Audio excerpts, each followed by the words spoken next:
If you're in payroll, benefits, or compliance, you know how quickly those headaches can pile up. But with Deal, it doesn't have to be that way. Deal PEO makes hiring in the U.S. simple. And right now, you can get up to 3 months free. Just head over to deal.com/workdefined. That's DEEL.com/WRK defined. Welcome back, folks. It's another episode of It's About Payroll. We got an amazing guest on today. But before we get to him, how you doing, Walt? Man, I am doing good, Brian. Happy for another day. It's Halloween. So, it's a little spooky for some people because today's payday. On Halloween, yeah. Yeah. Yeah, bro. Exactly. Everything's good with me, man. How about you? Everything's amazing, man. I'm living the dream, bro. Good, good. Aaron, we're gonna get into some news, man. You can welcome to chime in on the news stuff we have. Walt, what you got for us today? Yeah, so I have a really great article that's out there. It will be in the show notes. It's by Bisky.ai, and it's a blog about the future of global payroll trends to watch in 2026. Ooh. So I'm not going to go deep into everything, but there's some interesting stuff here. They talk about advancements in HR technology and automation, which we know is kind of, all the buzz. Yeah, all the buzz. It talks about the rise of EOR, employer of record, Yes. innovation and its impacts on payroll, fintech payroll solutions, and cross-border payments. It talks about regulatory and compliance innovations and global payroll, how they manage global compliance and digital regulations, data security, and privacy considerations. Because as we did that one episode way back, Brian, about cybersecurity and how with systems becoming so advanced that hackers are advancing right along with them. Oh yeah. Right. I think there was even one stat that we said that they use software as a service in the hacking world. Right. Yep. So for their industry as well. So it talks about all those different things. It talks about strategic implications of HR and for HR and business leaders, adapting the workforce strategies for a globalized environment, enhancing your employee experience. So this talks about those different things and everything. So I'll include it in the show notes. Love it. Love it. Mine is a very popular ongoing topic. It's OBBB, but now they're coining it OB3. And it basically zeroes in with this one caught my eye because it's zeroing in on how overtime is being impacted. And I've been doing a series of webinars to help payroll folk understand what this impact is going to be about. So look out for those. There are more to come. I think I'm doing one in December. And then we're doing another in December, another 5-day course on OBB to cover more things. But, same thing. This will be in the show notes as well. But the key thing for payrollers is to understand that the FLSA defines overtime differently or calculates it differently than we are used to calculating it. So that's the major call out for payrollers. And just another couple of points is to make sure that your vendors are capturing it for 2025 because your folks are allowed to write off or get that tax-free deduction or however you want to phrase it there, that benefit, but it has to be captured. If it's not on your W-2, then there's no way to get the credit. And then what's some other good call out here? Basically, run your audits, make sure you're good, and get educated about it. Again, stay in touch with us. We're doing a bunch of education on it coming up in December, and the link will be in the show notes. But without further ado, our guest today is Aron Alexander, founder and CEO of Runa, where he's an innovator who's reimagining how money moves across the world. Aron's journey started in the most relatable way, helping out his family's retail business and noticing that pain points came with giving and receiving value. That curiosity led him to build what has become one of the most forward-thinking payment infrastructures on the planet. Under his leadership, Runa, formerly known as WeGift, has grown into a global platform. I'm used to saying payroll all the time. A global platform that enables companies to send, spend, and store value instantly anywhere. They're not just modernizing rewards and incentives, they're reshaping the entire landscape of digital payouts for payroll, HR, and fintech ecosystems alike. From scaling startups to navigating rebrands to driving global fintech innovation, he brings a mix of vision, resilience, practicality that our listeners are going to love. So grab your coffee and get inspired and join us as we dive in with someone who is into the mind of a true builder who's helping redefine how the world gets paid. Aron Alexander from Runa. How do you do, sir? Thank you very much for having me. I love it. So, Walt, you want to get us started? Yeah. So tell us about your background and how you got to where you are now. Yeah, so I appreciate you guys having me on. I'll keep it short because it's quite eclectic, but I grew up in a family that owned small and independent retail stores like grocery, clothing, bakery, and such. So I kind of was close to the metal, so to speak, when it came to consumer payments and consumption. Kind of growing up in that environment, like if I fast forward, I started my first business at 17 and second at 24, kind of outside of retail, but I kind of got a lot of experiences around just how payments were working.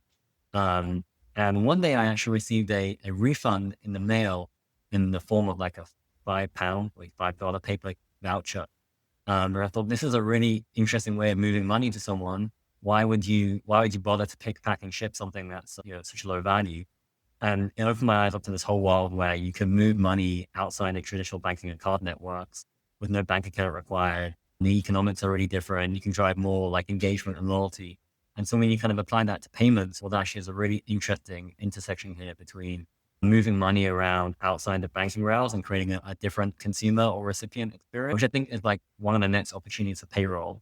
Is around not just how money moves and how timely it is and all the I guess, regulatory and compliance issues, but also what does that end user experience look like and how do you add more value to it? So having worked in payments and seeing how difficult the card and bank networks work, and having seen that actually, if you can integrate directly with a merchant, you can just exchange value between two parties without having any of those intermediaries and create a lot more, product experience, user experience, and capabilities that add more value to the user and the sender.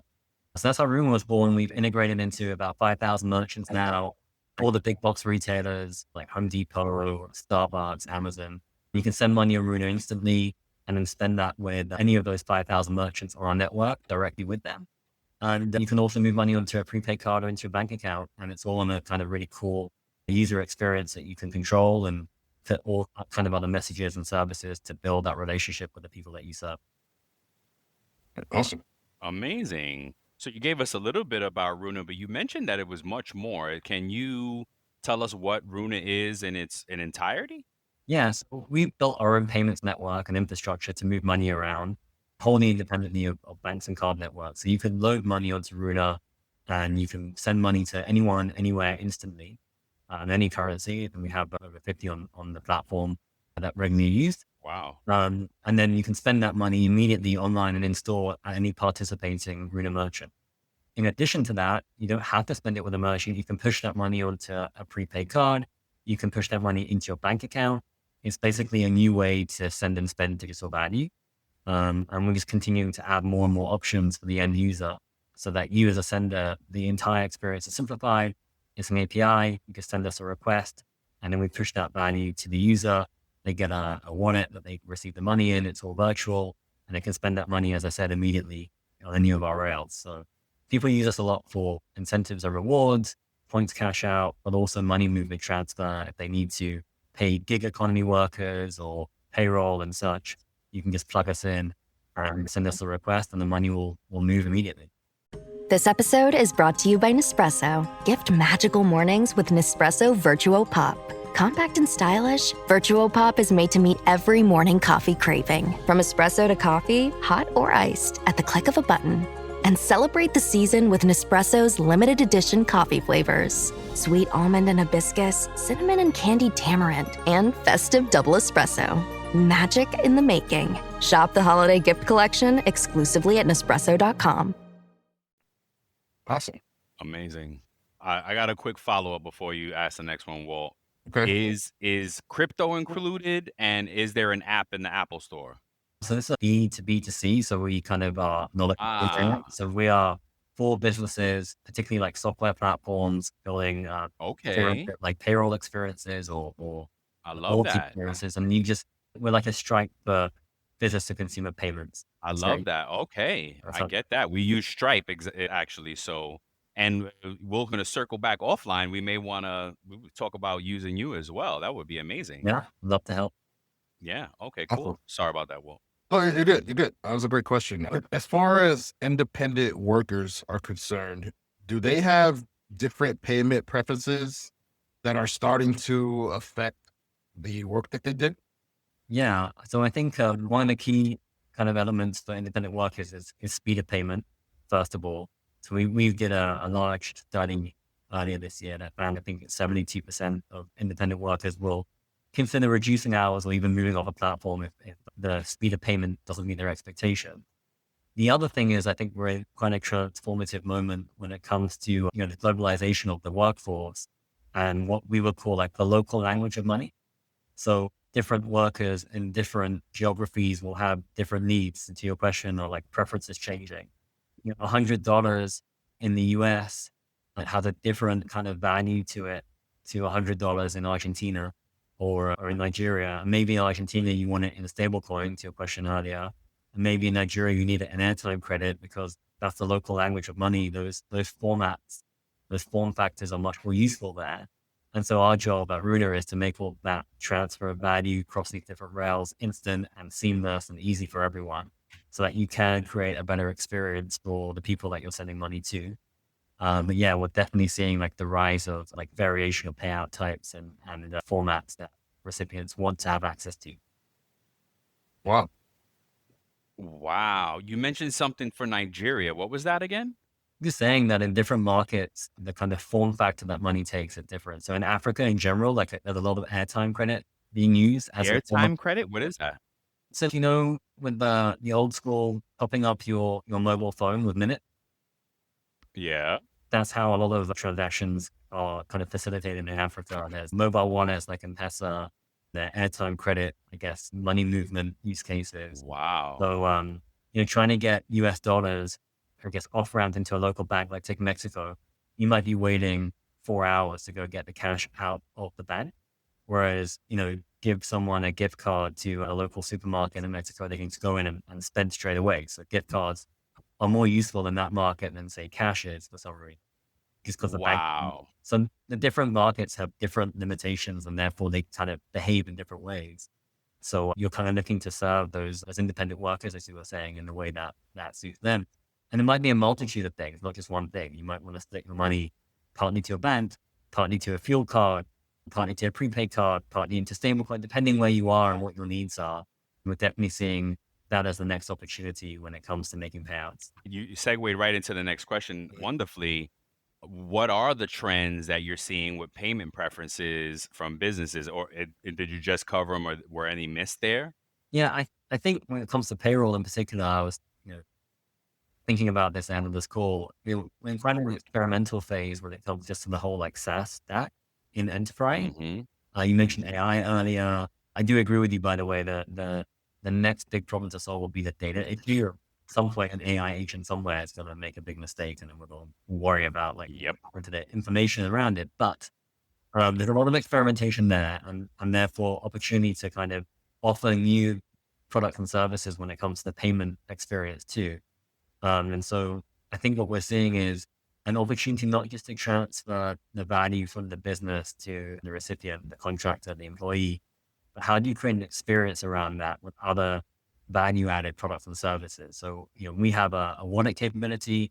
In that wallet, we can insert offers. There's the opportunity, although we haven't executed on it yet, to add like other promotions or other value-added services to employees. You can imagine them getting access to benefit like insurance or to transferring money from the Runa wallet they receive to someone else immediately if they're sending money home, for example, if they're working foreign laborer. So there's a lot more opportunity than just sending money to someone's bank account when it comes to the payment experience that companies can leverage and basically build strong relationships with the people they serve. That's awesome. Wow. That's awesome. Is there any kind of advice you would give anyone who gets paid on an independent basis about the kind of payment experience that they should seek? Yeah, I think this is part of the challenge. There's not much choice when it comes to the recipient on how they get paid. it's typically determined by the employer or the platform that they happen to be on. And so like one of the challenges is like building infrastructure is really hard, and providing, the orchestration and capability to move money with the flexibility that we're talking about is not really available in the mainstream market, which is why I think Runa has a really interesting right to win and an important part to play in helping move the industry forward. Because you're stuck. If you're in a contractor working for a gig economy platform, they will decide how to pay you, and then you just have to kind of accept it. There's an opportunity for those platforms to compete by providing more flexibility of payout options. And there's an opportunity for the employer to get more productivity and more loyalty, I guess more engagement from their employees or their contractors if they can provide them with a better experience, because ultimately people want to get paid and quote unquote rewarded for the work that they're doing. And if you can improve the quality of that reward, I think everyone wins. Let's switch gears a little bit here. When you're scaling a startup, it's never easy. But Told you what that.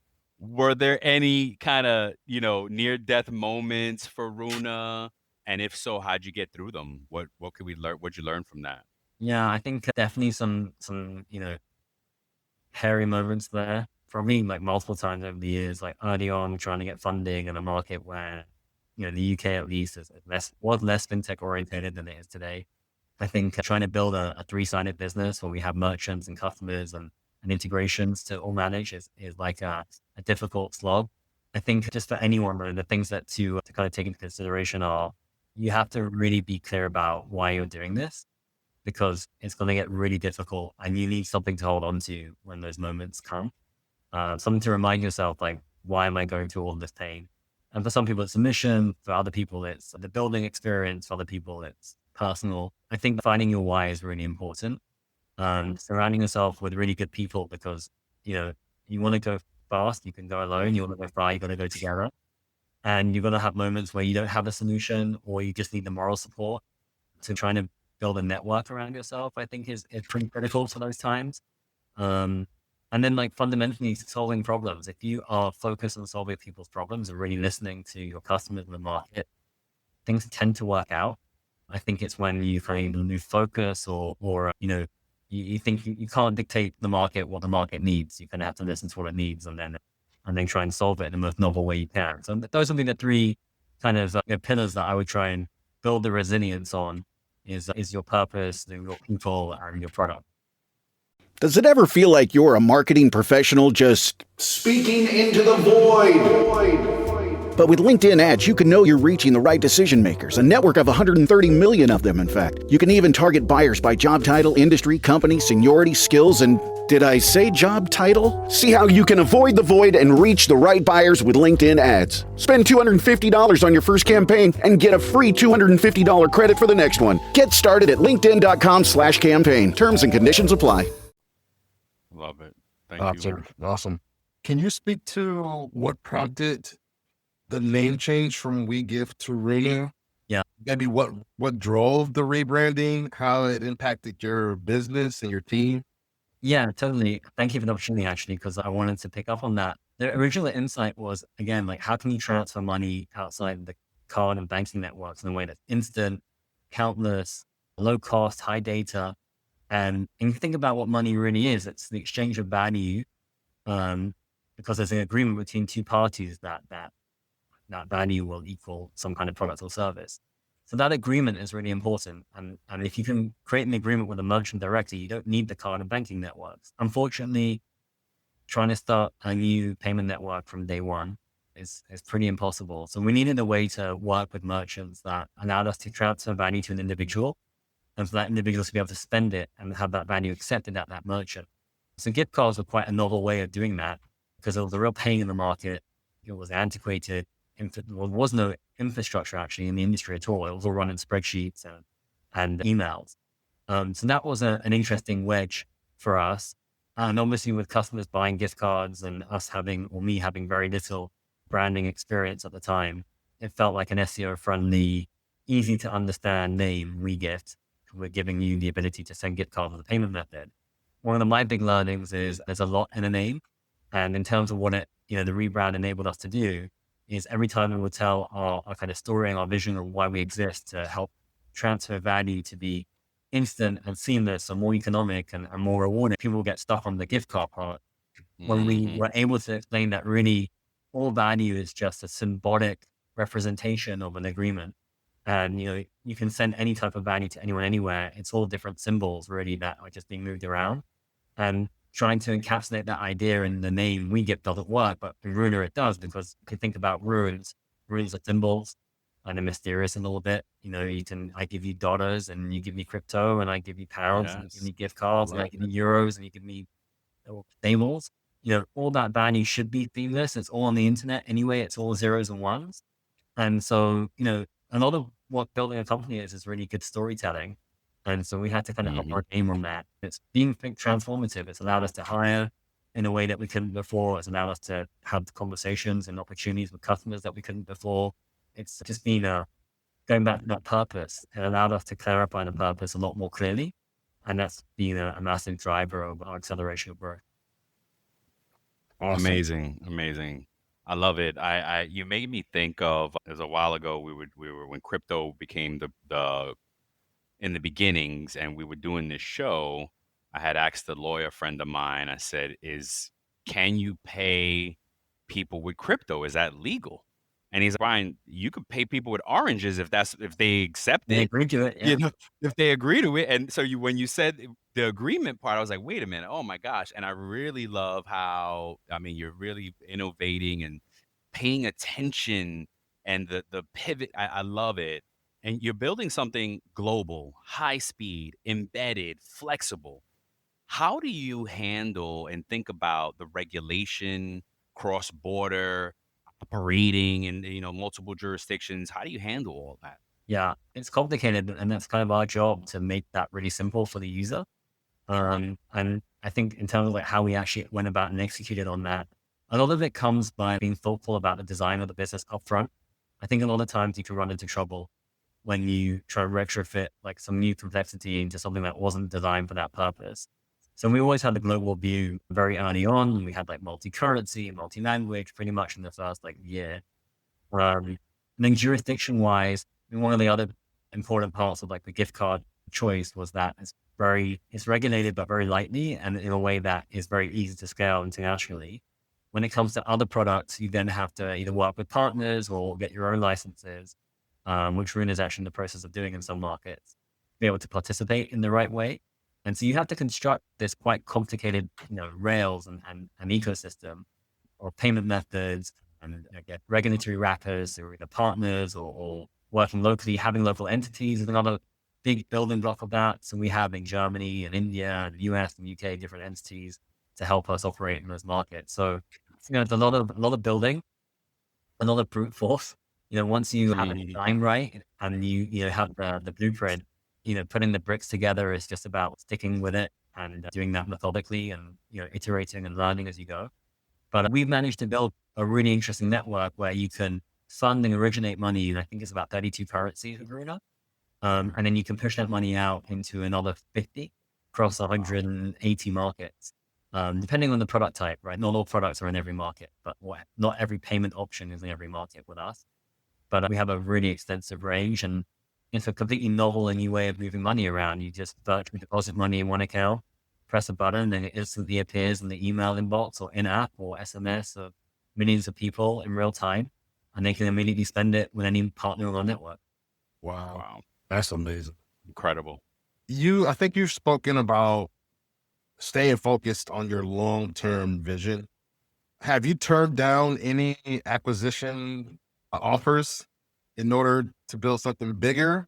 And at what point did you recognize that you were playing the long game?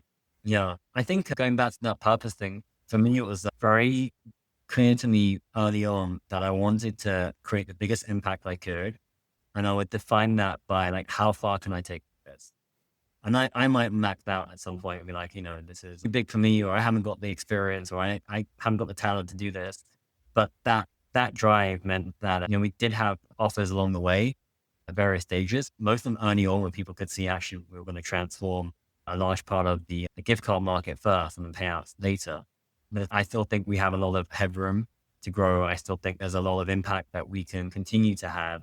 And I'm very driven to make that happen. So it's kind of like the optionality is, okay, if I can solve problems, the money will follow. So shouldn't be worried about that. I should be worried about trying to solve the biggest problems I can, as much as I can, and see how far I can go with that. And I'm sure I'll hit my limit at some point, but it's just meant that when the offers came in, they were kind of optimizing for a different problem, which is obviously the money and the exit side. And I wanted to optimize for the scale and impact that we could create. And so like, I'm really proud that we pay out over 3.5 million people a month now, receive money on Runa. Just, what is that, 15 football stadiums or something, depending on the size of the stadium. Yep. It's quite cool, right? And you can keep scaling that up. You're like, wow, that there are literally millions of people that receive money and their day is impacted positively by what we have built. How do I get that up to 100 million people a month? How do I get it to 1 billion people a month? I can't, but let's see. So like the acquisition stuff is kind of second order to the impact. Abercrombie Kids is bringing the cheer all holiday season. And winter break means it's time for new outfits that are both festive and comfy. The last thing they need? New cozy coats for every occasion. Celebrate the season with Abercrombie Kids in the app, online, and in stores.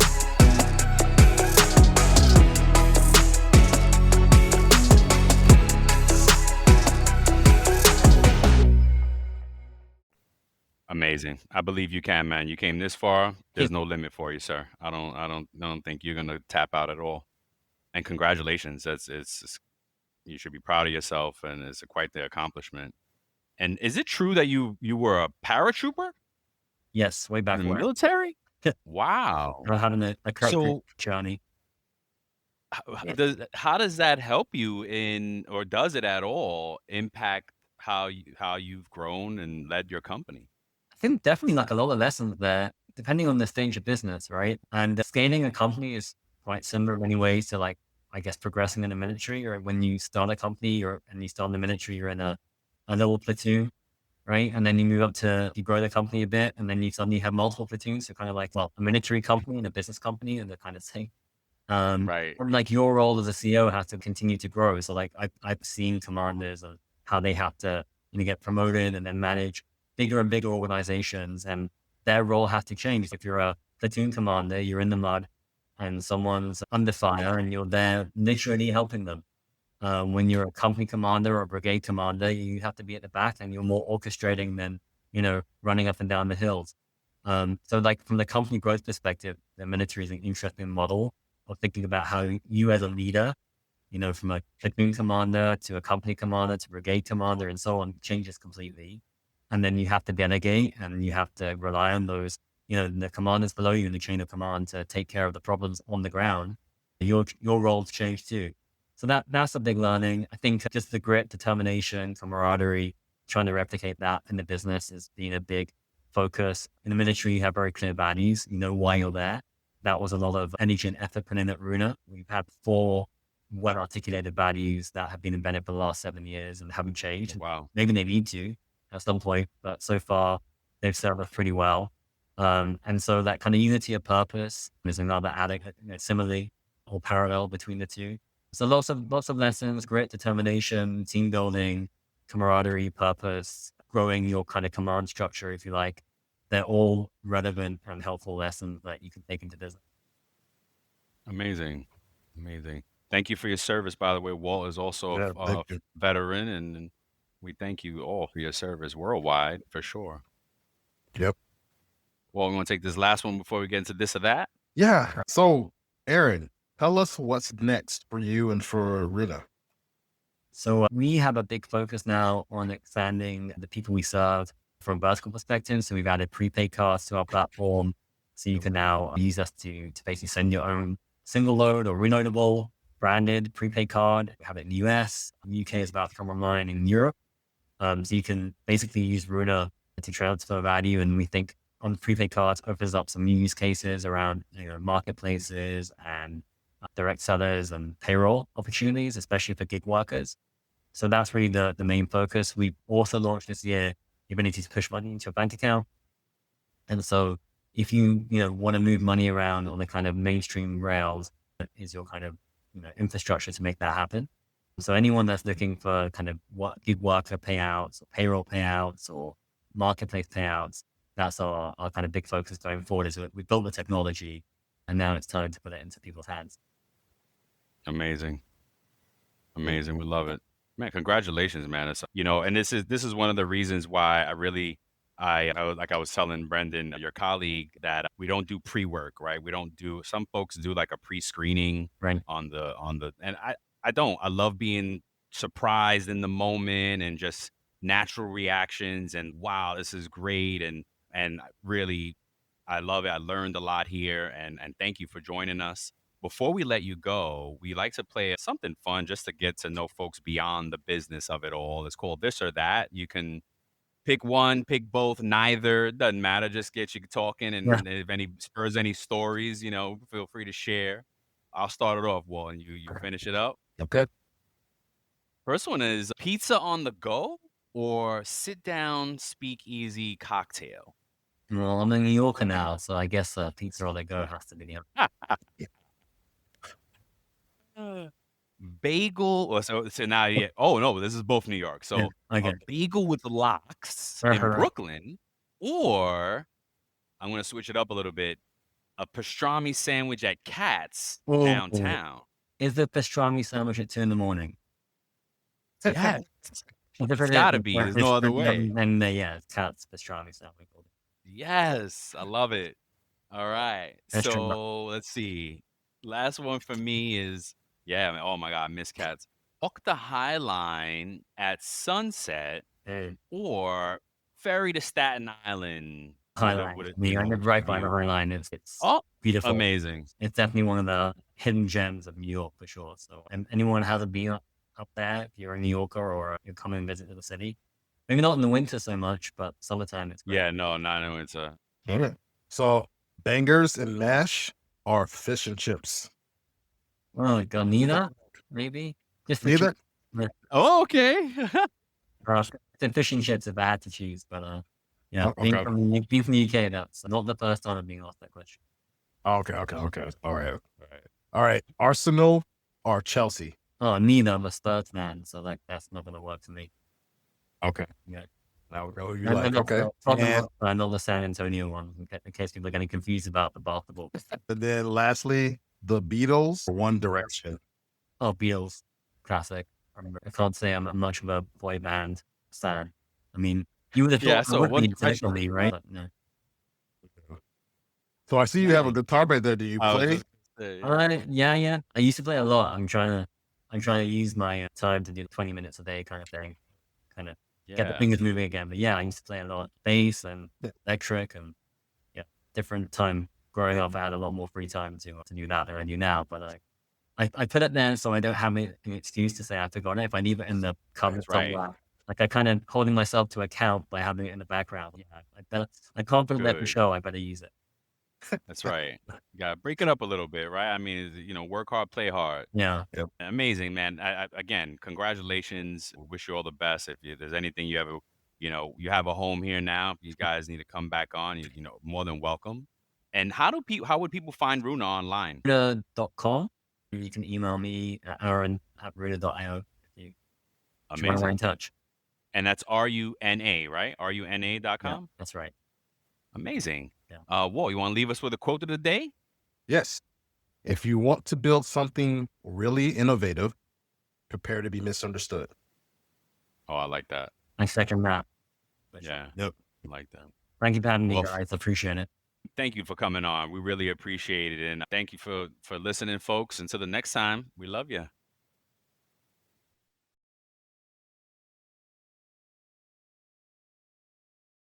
Hey, Ryan Reynolds here, wishing you a very happy half-off holiday, because right now Mint Mobile is offering you the gift of 50% off unlimited. To be clear, that's half price, not half the service. And Mint is still premium unlimited wireless for a great price. So that means a half day, yeah?